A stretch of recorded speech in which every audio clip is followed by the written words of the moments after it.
अगला देखिए प्रश्न संख्या 3, 1011 गुणे 1016 है।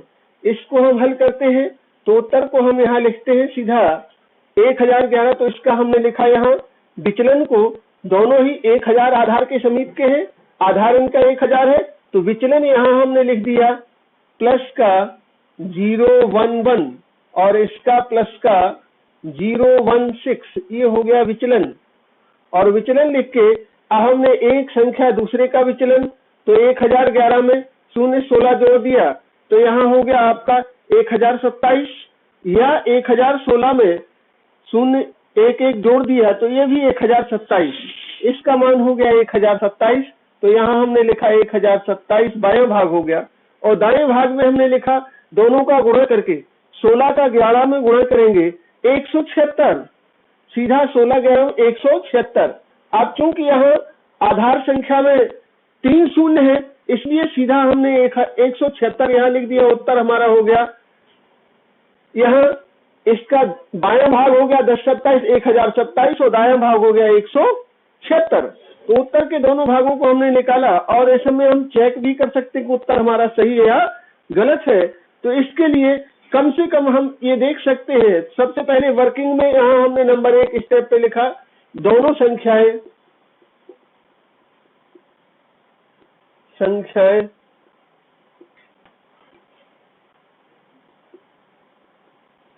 आधार 1000 के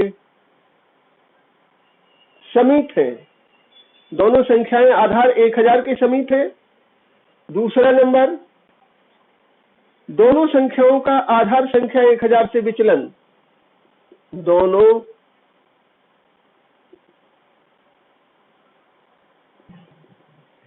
संख्याओं 1011 एवं 1016 का आधार संख्या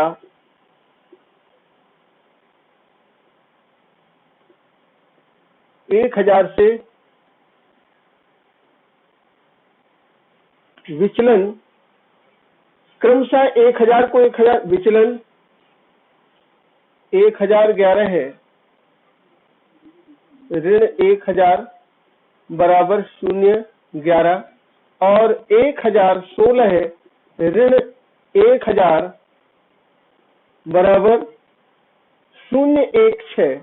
दोनों का विचलन आधार संख्या 1000 से विचलन क्रमशः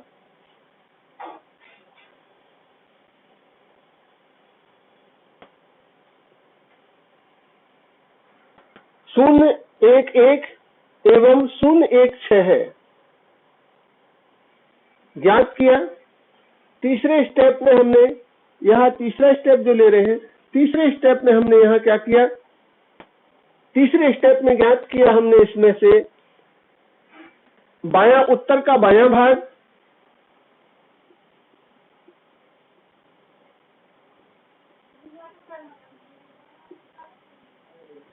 उत्तर का बायां भाग, तो उत्तर का बायां भाग हो गया हमारा, उत्तर का बायां भाग सबसे पहले एक संख्या दूसरे का विचलन, एक संख्या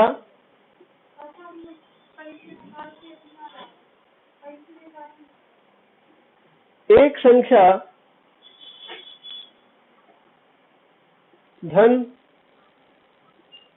दूसरी संख्या का विचलन। तो इसको हमने बराबर, पहली संख्या क्या है 1011 धन 016 बराबर 1027, या फिर हमने दूसरी संख्या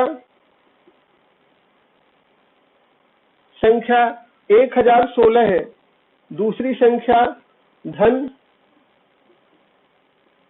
पहली संख्या का विचलन बराबर दूसरी संख्या 1016 धन 011 बराबर 1027, ये भी 1027 हुआ, इज इक्वल टू 1027। इसी तरह से आधार संख्या या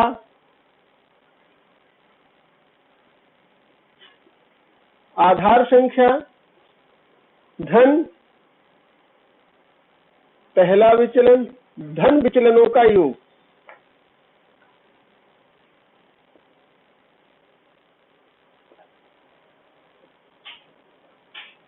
बराबर आधार संख्या 1000 है, धन विचलन 011, धन 016 है, बराबर 1027। तीन प्रकार से हम इसको बायां भाग को ज्ञात कर सकते हैं। उत्तर का दायां भाग, अब चौथे में उत्तर का दायां भाग,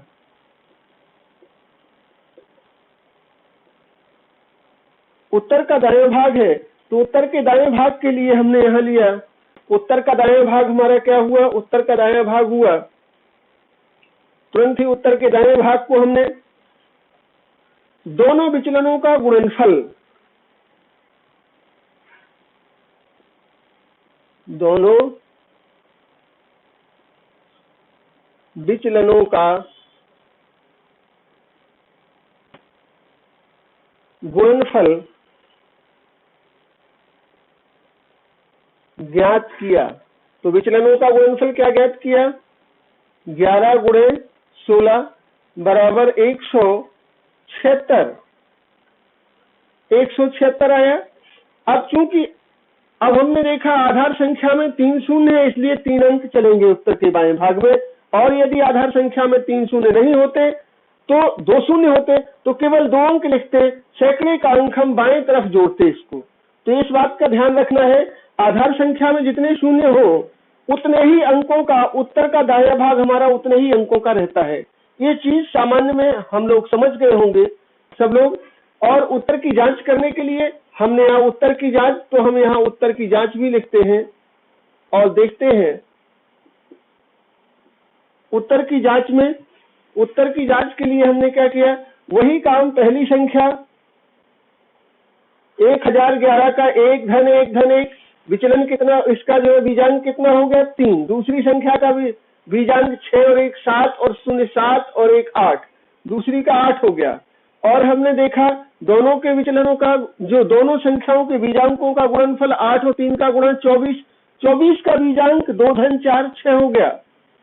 अब उत्तर के बीजांक पर हम ध्यान रखते हैं, ये देखिए 7 2 और 7 9 हो गया, छोड़ दिया, 1 लिया हमने, और 1 और 1 2, 2 और 7 9 हो गया, ऐसे भी छोड़ दिया। उत्तर का बीजांक क्या हुआ हमारा 6 हो गया।